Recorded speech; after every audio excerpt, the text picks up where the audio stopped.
আমি তাকে ভালোবেসেছি তার সৌন্দর্য দেখিনি। সে যেমনই হোক, আমি তার থেকে সুন্দর কাউকে চাইনি।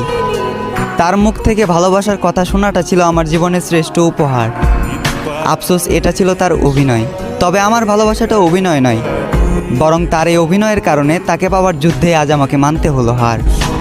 একটা সময় হাসির রাজ্যের রাজা ছিলাম, আজ সেই হাসিটাকেও হারিয়ে ফেললাম। আমি জানি আমি তার প্রথম নয়, বরং দ্বিতীয় ভালোবাসা ছিলাম।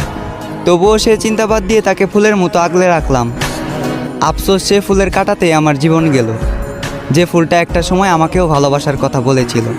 খারাপ তো তখনই লাগলো যখন দেখলাম চোখের সামনে অতি আপন মানুষটা হয়ে গেল পর। চোখ দিয়ে ঝরল বৃষ্টি, বুক দিয়ে বয়ে গেল কালবৈশাখী ঝড়।